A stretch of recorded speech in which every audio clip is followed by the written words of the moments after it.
You know what, man? This is great. This is actually the first time I've ever had the opportunity to talk to somebody in the pharmaceutical world, Yeah, and to the next level of that in the pharmaceutical world for sexual wellness. This is going to yeah. be off the hook, man. And I just Oh, want yeah. to. Our story is crazy. It's got everything you can imagine. I mean, you know the story about how the founder of the company was my best friend. He was a doctor. He was my next door neighbor.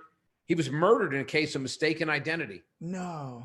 a year after I took over the company.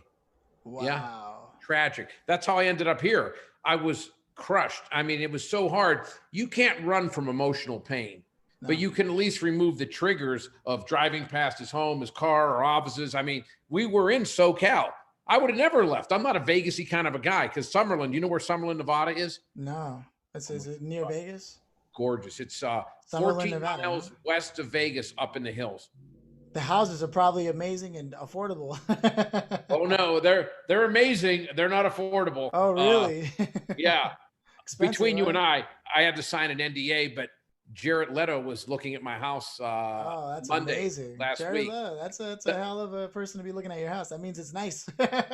my house is ultra modern and it's spectacular. It has one of the best Oh view lots in man. all of Las Vegas. It looks right down the sixth fairway of Bears Best onto the strip, Oh and the other wow. side is all Red Rock Mountains. Oh man. Yeah. So you can wake up to the coffee there, Oh yeah, huh? yeah. And it's funny because Summerlin was voted one of the 10 most livable cities in the US. And Vegas in general is affordable compared to Southern Cal, but Sure. the average home in the ridges where I live in Summerlin is like $5 million. Oh wow. It's So incredible. It's insane. Carlos Santana lives in here. oh Greg Maddux, the wow. baseball player, lives in here. Yeah. Bill Foley, the guy that owns the Las Vegas Golden Knights, the hockey team. And, uh, Yeah. do you follow hockey at all? You know what? I'll be honest with you, nobody ever played catch with me when I was a kid, so I just read books instead. Yeah. So all the Golden Knights live in here, all the big hockey players. There's Kevin Garnett, the basketball Yeah, player. Kevin Garnett, yeah, Yeah. It's weird when you see him around. He's like 7'1". When you see him on the court, he fits in because everybody's 6'8". You see him around here, you see a bunch of these freaking 5'8" white people. Then you see Kevin Garnett. You're like, that's a different species. Okay. That's yeah. comes from different DNA than I do. That's not like, Yeah, no, it makes a difference. That's great, man. I've never been out there. I think I've been to Vegas twice. I don't get out I'm much, not if a you haven't Vegas kind of noticed. a guy, but Yeah. I wanted to be close enough to stay close to my son. And it was very difficult for me because Ron, the founder, Dr. Ronald Gilbert, was a urologist at Hoag Hospital, Newport Beach. And so Oh, our offices were there and everything. And, after that happened, it was just so painful. I go, I got to get away, but I can't be that far from my son. So yeah. Vegas is a 45-minute plane ride and a 4-hour drive. So, but now I'm buying a home to be closer to my son because he's getting ready, to start his family and everything. And, I'm still going to keep 51% of my time here because I got very used to not paying 16% of my income. You know what I mean? In Yeah. state income taxes. I mean, Yeah. No, and this California's company has crazy. massive value now. So we cash this out. I am not going to be a California resident. No, I mean, I get it. I know a lot of people dream of living in California, but when I've looked at even you could get a mansion in Texas for like $300,000, man. Texas, Austin, Texas. I'm not a Dallas kind of a guy, but Right, Austin. Austin, yeah, Austin is Austin, amazing. I I've used to have a heard. lot of semiconductor business. I was in that business. Austin's got a good vibe to it. It's good music, good food. You know Yeah, what I yeah. mean? It's a There's too many city. good old Yeah. boys in Dallas. I go to Dallas and I see somebody walk into a bar. I swear to God, I wish I was making this up. And a guy has a holster with a gun in it. I'm like, what's Deputy Dog doing in here? And they're like, we're an open carry state. I'm like, Yeah, it's definitely not my scene. not my thing. I don't shoot guns. I don't, you know what I mean? I'm I not. don't even like it when I see the police on the metro subway in New York or whatever. It's like, No, you're like me. yeah, it's like imposing. It's, you know what I mean? It's It like, is. To me, guns are instruments of death. yes, And agreed, when agreed. people go to me, whoa, I needed to hunt. I go, when I go hunting, I go to Sprouts or Whole Foods. I go hunt some swordfish. I go home and cook it. I'm not Yeah, God. I don't take life. You know what I mean? And people yeah. go, I have people to live in here. This is a triple gated community. There's armed guards to get in the front gate. Then when you go into any of the subdivisions, there's a gate. Then each cul-de-sac has a gate. Okay. I got in a huge disagreement at the Ridges Gym where I live here with some guy. Got in this heated argument. He has an AK-47. And he's like, I need it for protection. And we got this argument because he saw me with a Black Lives Matter t-shirt on. What are you wearing that for? You're not black. I said, I'm a parent. People that are black face things I don't face. I never have to worry about my son being profiled and beaten or murdered or arrested because of the color of his skin. Oh, that's old. I go, no, one thing leads to another. And, and he says something about, oh, you're probably anti-gun. I said, I'm totally anti-gun. He goes, I have an AK-4. I go, living in here. Why didn't he dead? He goes, protection. I go, protection for what? I go, you can't even get a solicitor here, let alone a terrorist. And he says to me, in case someone comes to rob me, I said, you know something? If someone came to rob me, I'd go, I'm going to go stand outside. Could you do me a favor? Take all those TVs because they're 4K, but there's a 6K out now. You know what I mean? And I got great insurance. So I'm going to tell you what I want you to take because I don't want any trouble. I don't want any violence. I'd like to upgrade. I don't know if I can justify an extra 2K per TV right now for the 6K, but if you take those, my insurance is going to style me out. I go, I wish every 3 years someone would come and steal all my TV and electronics because they build this shit faster and better, He's like, like all upset. You know that there's always a better way to handle the situation.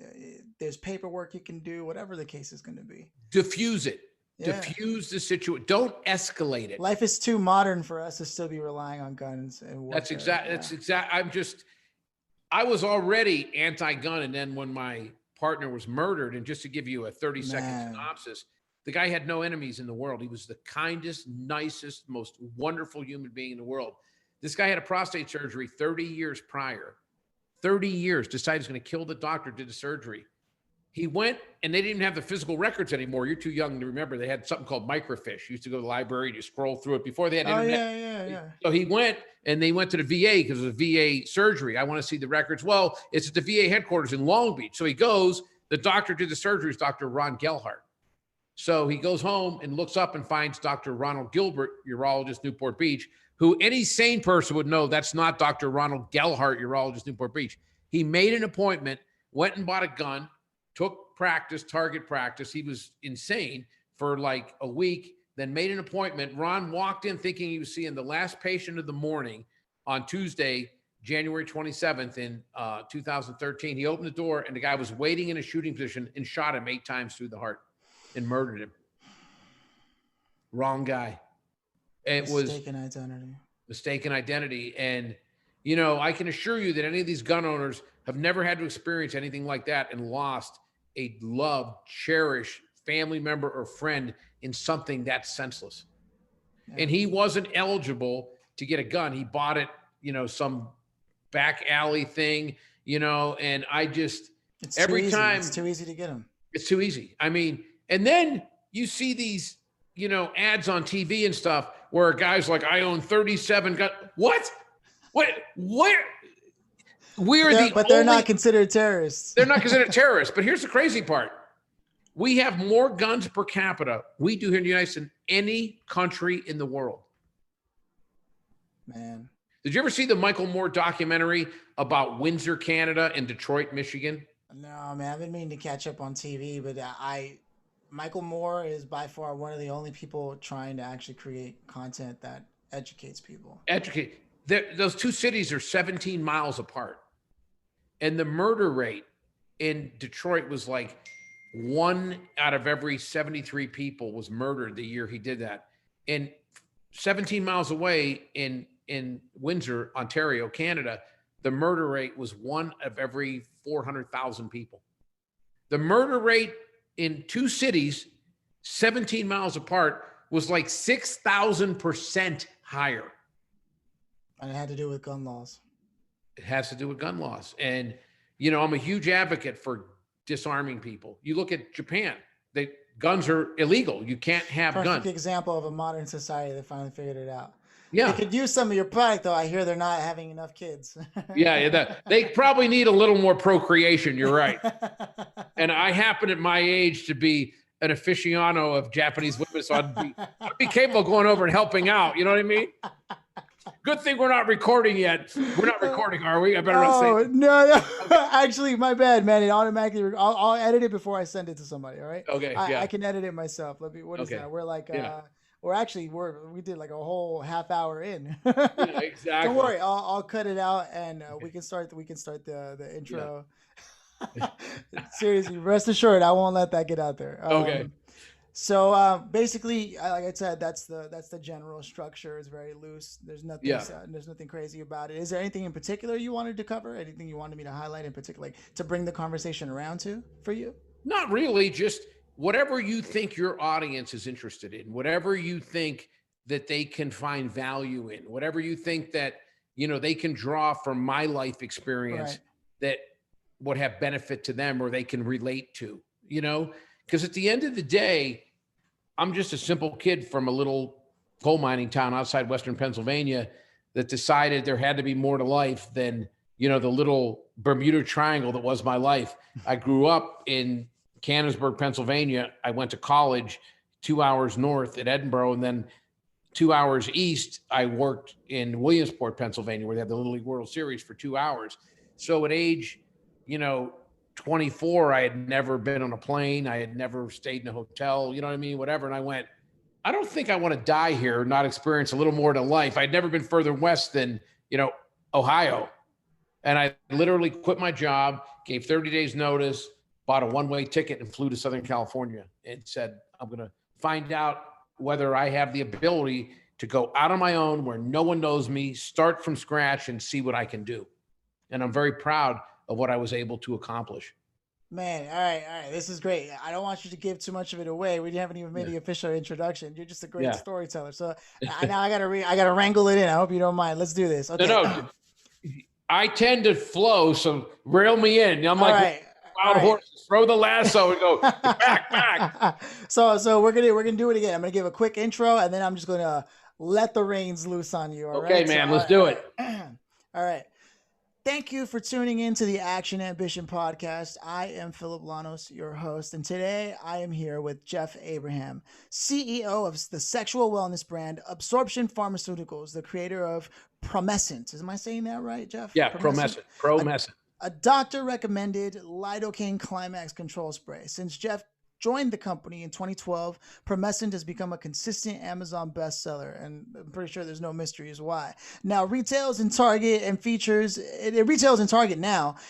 an entire collection of intimacy and wellness essentials, which is a different take on things, because it seems like you guys are focused on the wellness aspect, not just specifically making sure people can even get sex started, which is what a lot of other products seem to focus on. So You're exactly right. We're couples therapy. Couples therapy.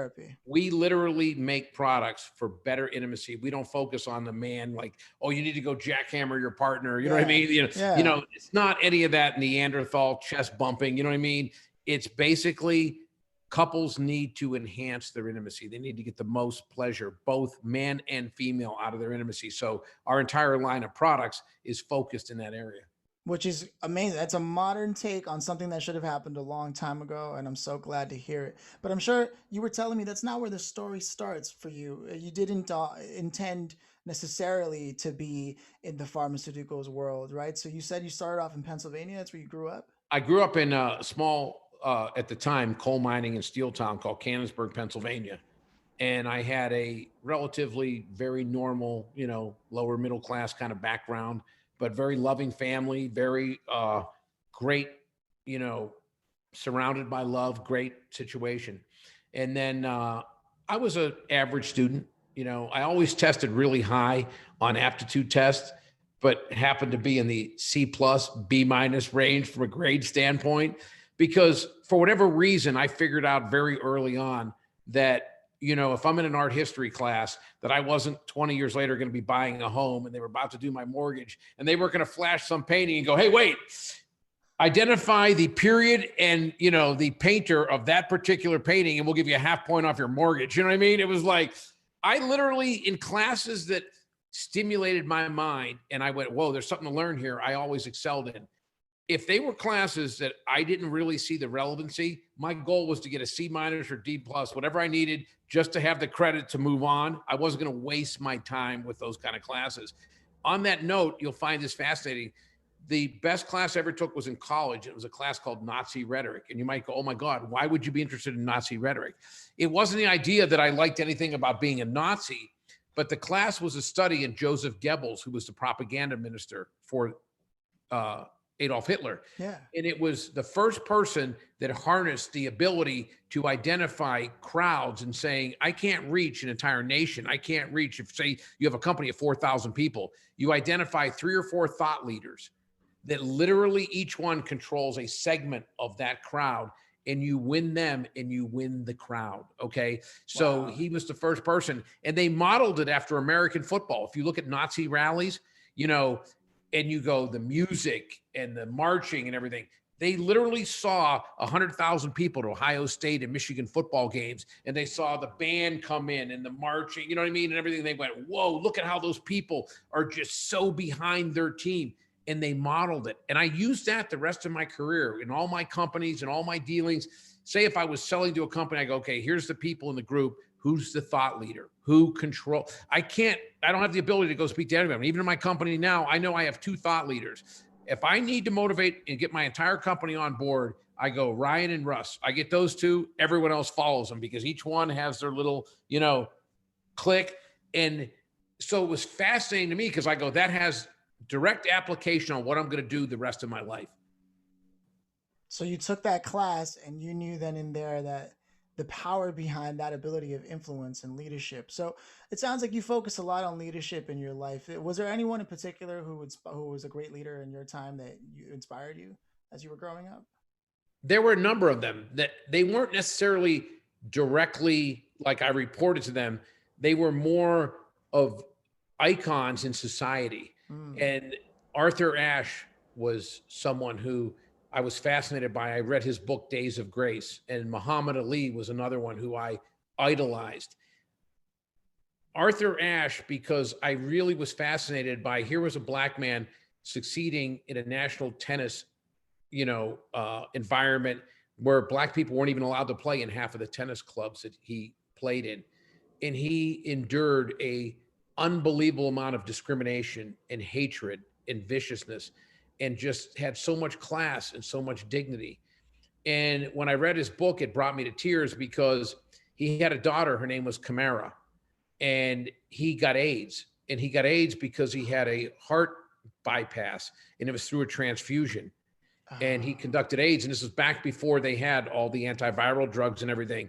And he ended up dying because of AIDS. And the last chapter in a book he wrote 2 days before his death, and it's a letter to his daughter saying, I'm not going to be there to watch you graduate high school. I'm not going to be there to attend, your first prom. I'm not going to be there, but know that your father loves you and how I adored you. And it just so happened his daughter was the same age as my son.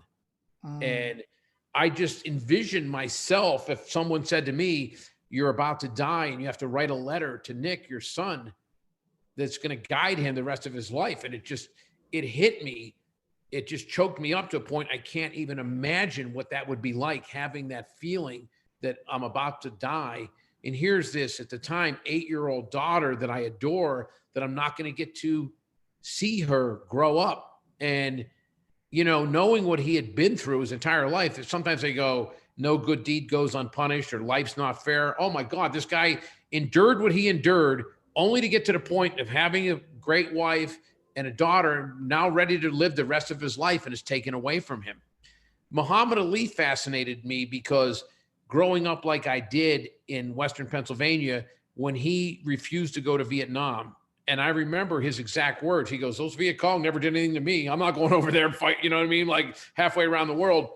There was a lot of vitriol and a lot of hatred towards him. And he wasn't, people don't understand it because when he died, he was beloved, but he was absolutely shunned and ousted, and how dare he, and this, that, but he stood up for what he believed in. And he said, listen, there's people that are black in this country now that aren't even allowed to vote, that people trying to register for vote are getting fire hoses turned on them and police dogs turned on them.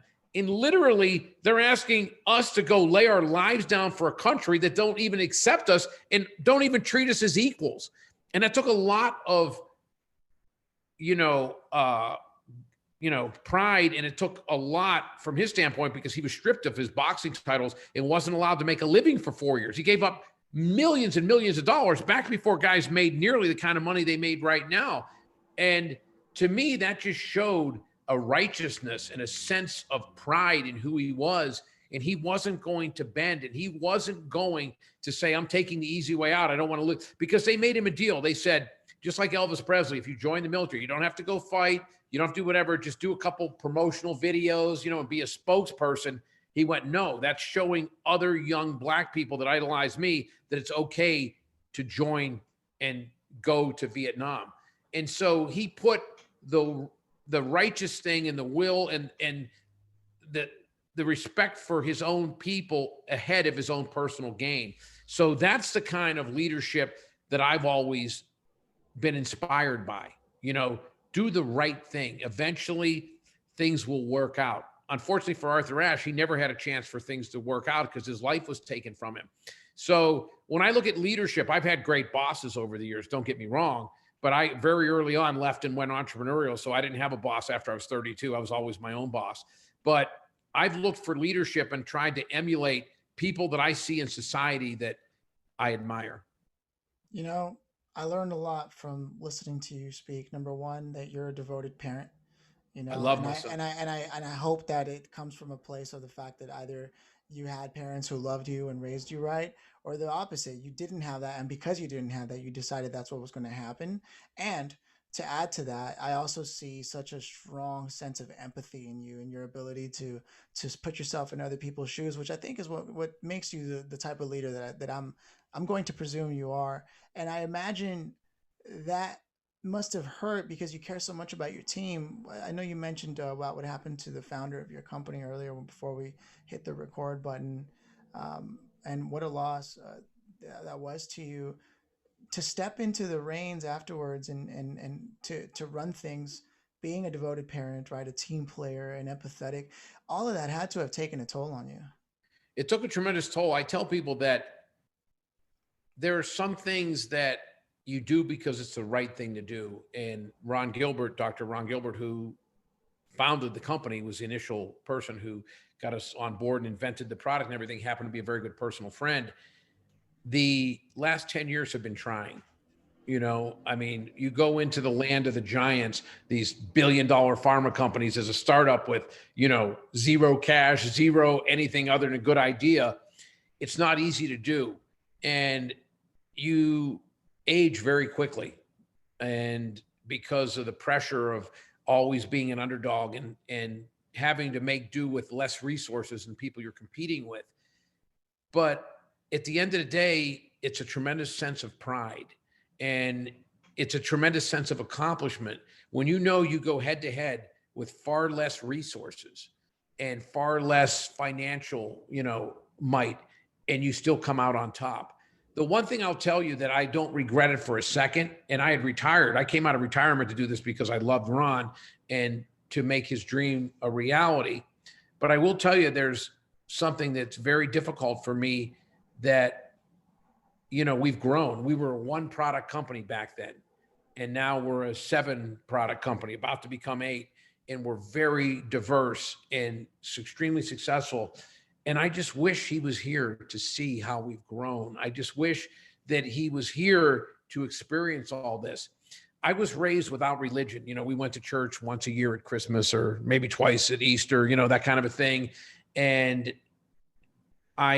I've considered myself a somewhat spiritual person through the birth of my son. I saw things, and I've just watching him grow, that life is so perfect that it can't be a total accident. But I'm not one of these people who go, there's somebody up in God or up in heaven and, our form controlling things. That's just not me. Right. But it's bizarre because in March of this year, I'll never forget this.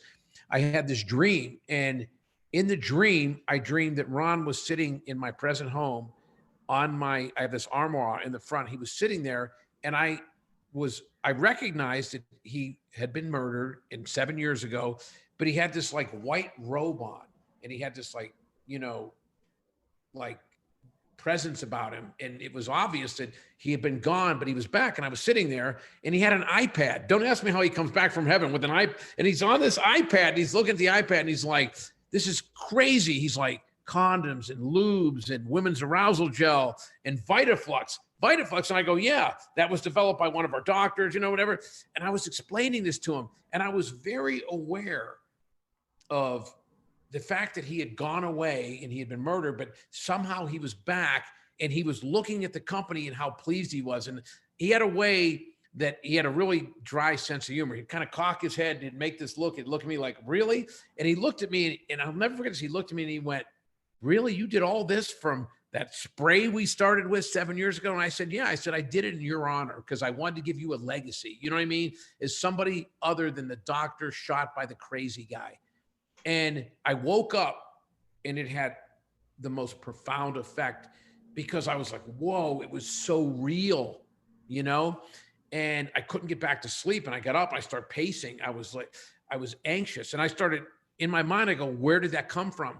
And then I thought about it and I go, it's because I want so badly to show him what I did with the genius of the initial product. And I'll never have that opportunity. You know what I mean?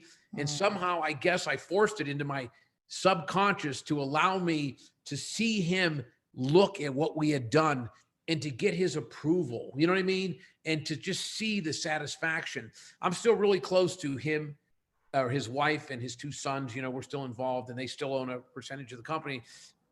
And they're just like him. They're so gracious and so humble and so honorable. And they keep saying, man, I can't thank you enough for what you've done. This is great. And I keep saying, listen, it's the right thing. He would have done the same thing if the roles were reversed with Nick, but that doesn't even matter. It's the right thing. And he deserved to have this legacy. And I think that there was so much a part of me that wants him to see what we've become, that I forced myself into having this vision so I could see what it was like getting his approval, and he meant so much to me because he was one of the least ego-driven people I've ever met in my entire life. He was just such a quality human being. And that really hurts me that he can't see this, that he can't participate in it. Due to a case of mistaken identity. Yeah. That's, I finally had to give up on it because for the longest time, it agonized me. And then finally one day I woke up and I said, you know what I'm trying to do? I'm a rational mind. I'm an intelligent, rational person. I'm trying to figure out irrational behavior. Mm-hmm. A rational mind can't make sense of irrational behavior. If you're not crazy, why are you trying to understand what a crazy person does? The guy's insane, okay? So finally I said to myself, I have to let that aspect of it go, figuring it out. And that's when I said, the only thing in my control, there's two things that I can do to make this, I can't make it right. I can't bring him back. I can't unring that bell. But there are two things in my control that I can do to at least make myself feel like I did everything in my power. Number one was to make this company successful. In every interview, every article, mention him and honor him, okay? Because I was at my home office. I still lived in Huntington Beach before I moved here, and I Googled him.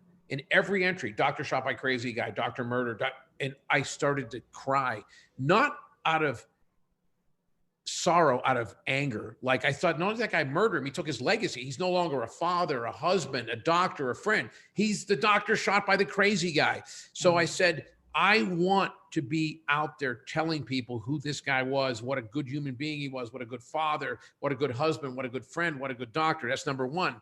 Number two, his wife and his two sons still owned a significant portion of the company. If I could make it successful and give them financial security, that'd be one less thing they had to deal with after having dealt with his murder. So I thought, that's all I can do. So I'm going to do that so that I can at least feel like I did everything I could. I can't make it right. I can't bring him back. The only two things that I can do that will affect, this tragedy was to give him a legacy and let people understand who he was and to provide for his wife and his two children. So that has been my goal. That has been my mantra. That has been the fuel for working 70 hours a week, 52 weeks a year for the last 10 years. It's always amazing to hear someone who has their reasons for doing what they do. Too many of us today just do things because we want to survive. We want to stay ahead. And to hear someone move with such mission and passion, and it reinvigorates my own sense of like digging into my own reasons for doing what I do. So I really appreciate you sharing that story, and Most so openly. entrepreneurs, I truly believe this, I think you'll agree, most entrepreneurs are driven. Okay. You can't be a successful entrepreneur and go, I work from 8:15 to 4:40 Monday through Friday. Okay. You got the wrong gig. Go to the post office. Okay. Go to the DMV. Those are the kind of jobs that you can do. Nothing against that, but that's what you do. Okay. If you're an entrepreneur, you have to eat, sleep, drink your business 24/7. I don't know. I know for me, the only two real companies I've ever started have been wildly successful, and I enjoyed it. I loved it. And I was totally passionate about it. I can't imagine having a successful entrepreneurial experience if you're like, you know what I mean? Because you're not going to go that extra mile. You know what I mean? You're not going to be able on a Friday night at 8 o'clock go, I got to grind out another hour of this, or Sunday go, I'd rather be watching football all day, but I have to get this presentation. To me, no matter who it is, whether it's Elon Musk or Warren Buffett or any of these people, they truly have a passion and an energy level and a desire that is maniacal. Mm-hmm. Mm-hmm. You know, I heard you mention you had an eighth product coming up, and I was wondering what is next for what you guys are doing. Because first of all, you guys have created Promescent, which Yeah. the listener can't see in the background here, but it says Promescent, better in bed. Yeah. Right now, I'm gonna have to check this product out. This is my first time coming across it, but hey, you try everything once. We will send you a full goodie bag of all of our products. We have the Promescent delay spray, which is patented and very unique because it doesn't transfer to the female partner and also allows you to have a much higher degree of sensitivity. We have condoms, we have lubes, we have female arousal gel, we have these before and after wipes. We have a vibrator pack that is a very top end, extremely effective vibrator. I brought it into my lab. It also doubles as my bedroom. You know what I mean? Like, that's the one good part. When you're the CEO of a company, you go, well, I got to experiment, make sure we have good quality on all these products, and all of our employees, it's I've like, been tested. I got to test. All of our employees are like, that's one of the best benefits of this job. I go home and I tell my wife or I tell my husband, hey, we got to do a little research tonight. You know what I mean? We're getting ready. We're deciding between these two formulas. We got to see which one we like better, But we just introduced a line of massage oils. That's our main product. And it's weird because sometimes people go, oh my Lord, that's genius, and I go, no, you know what it is? It's talking to our customers. And, I wish I could say I had this grand vision. I go, well, I built this. I'm very hands-on. So I spend an hour or two a week working this interactive chat feature on our website. And sometimes people freak out. They'll go, do you have the authority to do that? I go, yeah, I can do it. I go, really? And I go, I'm this, you're not this. I go, yeah, I am. I go, okay, email Jeff Abraham. See the thing? They go, yeah. I go, email it. So and I email right back. I go, I told you it was me. Like, oh my God, that is you. And I go, yeah. And people go, we have people that can do that all day, every day. But if I don't know how we're viewed in the marketplace, if I don't talk to people and go, well, I used to use this, now I use your this, and this is what I like better, and one of the things I'm constantly doing is talking to people. What else do you need? What else do you want? I listen. Okay. And when we first developed, our other products, it was because people said to me, I can't find a quality silicone lube. Can you really help us out? Okay, great. We went and did silicone lubes and they took off and went great. And then, well, what about an aloe vera? Okay, let's go make an aloe vera lube, so we literally listen to people. And then once you get 2 or 3 products, people say to us, well, I get my spray here and I get my nitric oxide. It's called VitaFlux supplement here. And I get this. I'd love to be able to get, these before and after wipes, because if you're single and you go out to a club and, you're back with your girlfriend, you go, man, I've been sweating. I need to clean up a little bit here. You know what I mean? Then afterwards, whatever. Okay, great. Well, and it's funny because as we introduce more products, and this is where you want to get to as an entrepreneur when you start a company and you begin to have a brand. So as we added products, at first, we're like, okay, we're going to have this whole separate budget and we're going to have to go out and really promote our lubes. And we're going to have this whole separate budget and really promote our condoms and, all these other products. But we put them on the website. And before we had a chance to go out and aggressively market them, they started selling. I was like, whoa. And then I remember we sent out this email. We go, why would someone, before we even do anything, why would they start buying these lubes? And so we sent out these emails. And it was crazy because all the emails were like almost exactly the same, but with a slight little different wording. And it basically was, we said, hey, we're really glad you've been a user of our Promescent desensitizing spray for the last 3 years. What gave you the confidence to, buy lubes? And they go, if it's on this site, I knew it was top quality and you guys would stand behind it 100%. So we now have grown from 1 to 2 to 3 to 4 to 5, 6, 7. Now the 8th product comes next week. Literally, we've never really had a separate launch. We've never gone out and had a separate marketing campaign. We just put them on the site and people go, if it's here, I know it's quality and I'm buying it. And I'll go, that makes us so profitable. And it really makes it so easy, because you don't have to go, oh my God, we have to have a separate budget, a separate market, a separate this. It's just people go, anything I want for intimacy, I get right there. So we need to continue to evolve. We have a medical advisory board that is top notch, all these top urologists and therapists. We constantly talk to them and we have them evaluate our products. And we do clinical trials and we have patented products. So we don't want to be one of these companies that's selling deer antler extract and go, oh my God, it cures ED, it cures, you know what I mean? Like there are so many snake oil products out there. It's important for us to differentiate ourselves. And when people come to our site, they go, it's like going to the library. There's articles. We go, what we want to do is educate you. We feel the more knowledge you have, the more education you have, it's going to lead you to us. So rather than say, buy our stuff, we say, educate yourself. And here's a great resource. Here's articles written by these independent people. Do your research, go see everything that's out there, and then decide. Because we believe when that happens, that will lead you to us in the majority of the cases. I'm not surprised that there's that much integrity behind the process and your products. It stands to reason given that you're running the show, you're a big influence in everything that's being done. And, we go back to your level of empathy, understanding, putting yourself in other people's shoes, your devotion as a parent and knowing to take care of others. And you're leaning towards a style of leadership that it all makes sense. I can see why your company is successful. There's no mistake. You're right. And I remember my first job I had, first official job, I delivered papers and worked at a farm market, like picking fruit, those things where they go, show up and we'll pay you, that kind of stuff. My first real official job was a busboy in a country club. My mom was a waitress at this country club, so got me a job as a busboy. So of course, being 14, 15 years old, I had to drive with her to work. I didn't have a driver's license at 14 or 15. I remember a couple nights driving home and my mom would start to cry. And because some of the members were very rude and treated her like dirt, and they weren't polite and they were like, come wait on me. And they treated her like a second-class citizen. And it hurt my feelings. This was my mom.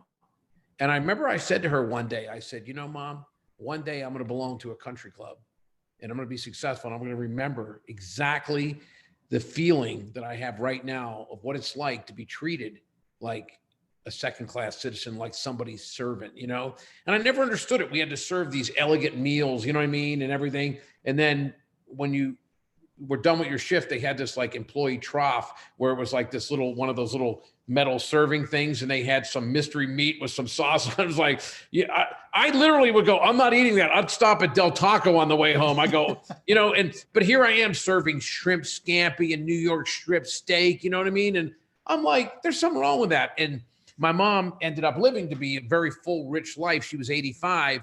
And fortunately, I had the ability to be very successful. And I live on this guard gated community with this big country club and this, golf course and everything. So when my mom got diagnosed as having terminal liver cancer, she came to spend her last month out here with me and my son, and my family were taking turns coming to visit her. And so I said to my brother and my sister, I said, I'm going to go out golfing and I want you to put Mom out on the porch, wheel her little hospice bed out on the porch, because I kind of made her a promise. You know what I mean? I want her to see me living the life of people that we used to serve and treated us like trash. You know what I mean? And I'll never forget, I came up, it was a 6T because that was one right behind my house. And sure enough, I see the little hospice bed out on the porch. I see my mom's little gray hair and she's waving to me. You know what I mean? And I hadn't really said anything to her, but that night when I came back, I was talking to her. She said, do you remember 35 years ago when you told me? I go, oh my God, I didn't think. She goes, I knew exactly then that you were going to keep your word. And she goes, as many times I've come and visited you in Southern California and here, and you've had success, you've never changed. You're the exact same person. You know what I mean? And I said, Mom, if I ever changed, number one, my brother would slap the hell out of me. I mean, he go, who do you think you are? We know you're a dirt. You know what I mean? Like, but I said, it would literally, to me, it would eliminate everything you taught me. It would literally say I was humble and nice because I didn't have the power to be anything other than that. But as soon as I had this implied power or this implied wealth, that I turned into the exact same people that I hated and that they just repulsed me and that I resented the way they act. So it was you and Dad that literally taught me how to be a decent human being. And, you know, I want, and to this day, they're both gone. I want to continue to live in a fashion that would make them proud. I want to continue to make sure I reach out to other people that are in my situation that I was in 50 years ago before I had a chance to be successful, and let them know that everybody who's achieved a certain level of success doesn't look down on you. Everyone who has a certain level of success doesn't feel the right to, you know, take advantage, you know what I mean? Or to basically use you. And at the end of the day, we're all equal. We're all human beings, and we're all going to end up in the same place. We all come into this world, you know, naked and crying, and most of us leave naked and crying, you know what I mean? Say 80, 90 years later, or whatever. And what happens in between is important, but more importantly, the only legacy you leave is the effect you had on people. Because once you're gone, no one goes, hey, whose car was that 5 years ago? Who's building? You know what I mean? That kind of thing. At the end of the day, the legacy you leave is for your family and the younger, you know, nieces and nephews and sons and daughters that you have, and teaching them how to be a good human being. And the people you've influenced along the way that might say, you know something, I'm going to be like that guy. I'm going to be successful, but I'm going to stay grounded and helpful and really reach out to people. I love being a mentor. I've always loved being a mentor. And, you know, because I've had good mentors along the way that kind of helped me out, that I look to for guidance. And, you know, I think that the measure of success, once you have some, is not to get on this platform and go, I want to keep everyone else down. I want to make sure no one else makes. There's not a finite amount of success or love in the world. The measure of success is when you reach that next platform, is to reach down and pull others up. Reach down and pull as many others up. Because if you can't relate to what it was like to do without, what it was like to be hungry, what it was like to, you know, when you go back to school, and these are real life experiences for me, that after the first day of school, I go, well, I got one new shirt and one pair of pants for school. And I was looking at people that go, they're still wearing brand new stuff 2 weeks into school. I go, I haven't got that many new sets of clothes in my entire life. How's that guy still wearing new stuff every day for 2 weeks? And you feel that anxiety. And when you play sports and everyone else on your 13-year-old baseball team has spikes and you have tennis shoes, because you go, the last thing I can do is go home and go, hey, I need some spikes because we don't have a lot of money. And so people go, how come you don't have spikes? And you feel so self-conscious that you lie, and you go, well, my feet get caught, you know, spikes. I like having tennis shoes better, because you're very aware of being poor. You're very aware that you don't have, you know. And when you think about your freshman year in college and your roommate, because they just randomly throw you in. I remember, it's a true story. My freshman year in college, my roommate went down, he gets some mail, because back then they didn't have electronic anything. You had to go physically. He opens up the mail and there's $100 bill. I'm like, what's that? He goes, oh, it's my allowance. I go, what? I go, how often do you get that? He goes, every week my parents send me 100. This was in 1975. To me, my discretionary income was $3 a week. Okay. I was like, and I thought to myself, this was an actual thought. If I think of everything I want in life right now, it comes about $45. Okay. I'd like to go get a steak hoagie over to Student Union, and like a new sweatshirt, you know, maybe a pair of spikes that I never had for playing baseball. And I go, can you imagine getting everything I really want, and then the next Monday getting another 100, then the next Monday another? That was so far beyond anything I can comprehend that it was laughable. I was like, oh my God, that's the first time that it occurred to me, because my whole town was, you know, not real rich. And I went, oh my God, there's different stratas of life out here than what I'm used to. Man. So how would I look at myself in the mirror if I start having success and go, that's behind me? Although, you know what I mean? Like, screw those people. That's me. That's where I came from. I'm fortunate. I had a lot of good breaks. And I love it. And it shows. Yeah. It really shows. Jeff, there's such an endearing personable side to you that I know you'll never lose. And Yeah. I know why. Because for you, it's what drives you to remember exactly where you came from. And I think if a listener can take anything away from the conversation we've had, is to always remember where you've come from, and to always do your best to bring others up to the places and to the places you've reached. Uh, Oh yeah. And and enjoy it. Enjoy every minute of it. And so many people, they go, if I could ever get to this level, oh my God, I'd be there. As soon as they get there, they're not enjoying it. I gotta go to the next one, the next one. At a certain point, you're not getting any younger. Enjoy every step of the journey, because you may go, I'm not gonna relax if I get all the way there. Then you get in an accident 2 miles from and then you're dead and you go, I never got there. You know what I mean? Enjoy every day. And, I have my high school friends are still so near and dear to me. We're on text threads and everything, and we're planning on all getting together, coming out here and going golfing. You know what I mean? I can't tell you how much I look forward to that, because it will be right back into that, 10th grade atmosphere, making fun of each other, out golfing, joking around. You know what I mean? And those are some of the happiest days of my life. You know what I mean? It's like the naivety and just the unvarnished friendship and love that you have before life got complex. You never want to lose that. You always want that childlike naivety. You know what I mean? That hopefully the world is still a good place. It's been difficult lately, between COVID and all the other nonsense going on. But we need to have more of that in life, not the cynicism and everybody, oh, I'm going to screw before I get screwed. You know what I mean? And, who cares about anyone else? It's all about me. We become so focused on that, and it's the detriment to our society that's happened. I can see you creating a real impact on social media. And I think you mentioned earlier that you're pretty active on there. So, if for anybody who's just heard your story, both personally and of your business, and the type of person you are, who wants to follow you and get in touch, maybe seek you out for mentorship, or talk to you about some business ideas, whatever it's going to be, where would you prefer they reach you? Twitter's good. It's Jeff Abraham 111. Instagram is Jeff Abraham 111. Facebook is just Jeff Abraham. I'll give you my email address too, because I love to connect with people, all sorts of people. Everyone has an interesting story. I love mentoring people, and I can give them part of the wisdom of what I've learned along my way, but I learned something with each person that I mentor as well. It allows me to look at someone else's journey, even if it's not somewhat complete or still at the embryonic stages, that might trigger something in me that might help me mentor someone else. So my email address, I'll give you my personal email address, is JeffAbe, JEFFABE 57 @gmail.com. And it's funny because we have a customer service line at our company. I told you I work the chat room and stuff, and I read every single customer survey that comes in. So I'll reach out and email someone, go, hey, I read your comment. I'd really like to have a chat. And they'll go, what? And they'll go, are you really the CEO? I go, absolutely. And here's my number. Call me. And they'll go, oh my God, you gave me I go, listen, number one, I appreciate your business. Number two, I need to understand, how did you find us? Okay.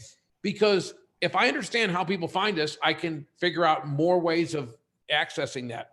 At the same time, what do you like about what we do? What don't you like about it? What should we be in that we're not in right now? It's a learning experience, And I like to reward people. Like, they'll say, oh, Dr. such and such, referred you, Dr. Larry Levine or Dr. Wayne Hellstrom or whatever. And I immediately drop a note to Larry Levine. He's a famous urologist in Chicago, or Dr. Wayne Hellstrom. He's at Tulane in Louisiana. Say, hey, thank you. And they'll go, oh man, I appreciate it. I go, no. And they go, well, your product works. And I go, but we appreciate it. We're not taking anything for granted. You know what I mean? And these guys have become personal friends of mine. We go to these shows like Sexual Medicine Society in North America and International Society of Sexual Medicine, these big shows, and we'll go to a sporting event. It was in Chicago one year. We went to a Chicago Cubs baseball game at Wrigley Field. One time it was at Nashville. We went to a hockey game, and I think they appreciate the fact that they go, this guy's real. He's not just going, hey, send me some biz. He wants to know about me and my family. These guys are my age. They're in their early 60s. They have kids my son's age. We have similar life experiences. And we've gotten to the point now where conversations have nothing to do with business. I'll check in with them. Hey, what's going on? Oh, my son's getting married. Oh, we have a, and then you get off the phone and it's like, that had nothing to do with business, because life is too short to go, well, that's a business relationship only. If you meet someone that you connect with and you both feel you're quality human beings, don't confine it to a business relationship. Make it personal. Find out. Take that extra step, because you may find that they have something that really will add to your life and vice versa. And the connection is deep, and it's not just some business, thing. It's more of a personal connection. And I've just been so fortunate to meet so many quality human beings through my life, and I know they're friends of mine from life. Jane Wells, who is a correspondent for CNBC, she does all their business stuff. She did a couple stories on us. She's become a very dear personal friend of mine, because I was fascinated by her. We, follow each other on Twitter, and I go, oh my God, you're a huge sports fan. Oh yeah, whatever. And she's one of the coolest human beings I've ever met in my entire life. I'm fascinated by her. You know what I mean? Because she's like, a brilliant mind from a business standpoint, just as business reporting. And she's this presence on camera, and she's mega successful, but she's just a normal person that goes out and has nachos and a beer, you know what I mean? And loves sports, you know what I mean? And, like when you grow up and you see someone on TV and you're like, oh, they must have like this crazy, fabulous life. You know what I mean? And then you meet them and you're like, she's been in my house interviewing me, like in my living room, you know what I mean? And I'm like, oh, let's go have lunch. And you go, she's like just this cool chick. You know what I mean? Like, that's just so down to earth. And I like removing that veneer, you know what I mean? And it's the people that really don't have a sense of self that want to keep that, oh, I have my entourage around me, you know what I mean? Don't talk to me, call my publicist, you know what I mean? That kind of stuff. There's something wrong if you're to that point. There really is. Connect with people. I couldn't have ended this on a better. I mean, I really wish we had more time, because there's so much wealth of information with you, Jeff. But that's why you handed out some ways people can reach you, and you've also handed out incredible, immense value. Just a stand-up guy.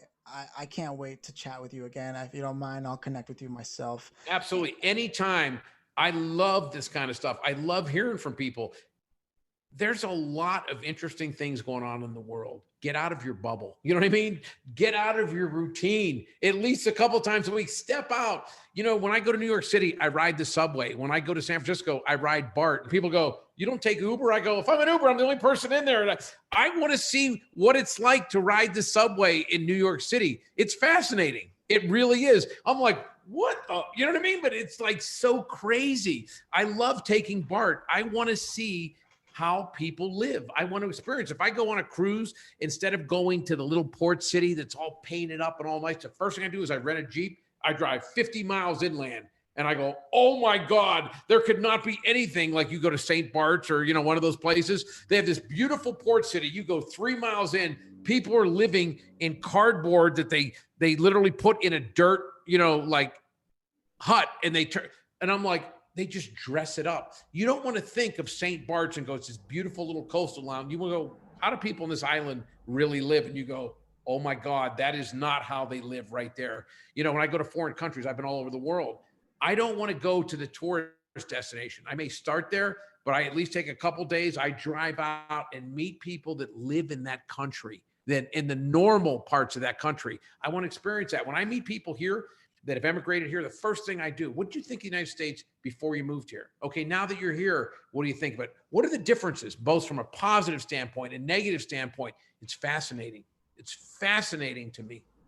Man, there's so much life to you. I'm in love with it, man. I hope we get to be in touch again soon. Oh, we will. Unless you Awesome. block me and hide, we'll be in touch. No, we'll be in touch. We'll be in touch. I did some research. I listened to some of your stuff, and I told Melissa, I go, I want to be on here, man. This is my style. You know what I mean? Because it's not uptight. It's, you know what I mean? It's real. And this probably isn't the right thing to say, but I'm honest. I did like 8 episodes of the Adam Carolla show. Yeah. It was the most brain numbing thing I've ever done in my life. The final time I drove away going, I'm never doing that again. I'm not selling myself that short. Okay. It was so scripted and so non-genuine. I just went, this is pathetic. I don't want to be a part of this. This is not me. I'm not going to be that guy. You know what I mean? And this is what I enjoy. Oh man, that's a huge compliment, Jeff. I'm Yeah. gonna take that. I can't wait to turn this around for you when you get it back. But again, all I can say is thank you for stopping by, and I know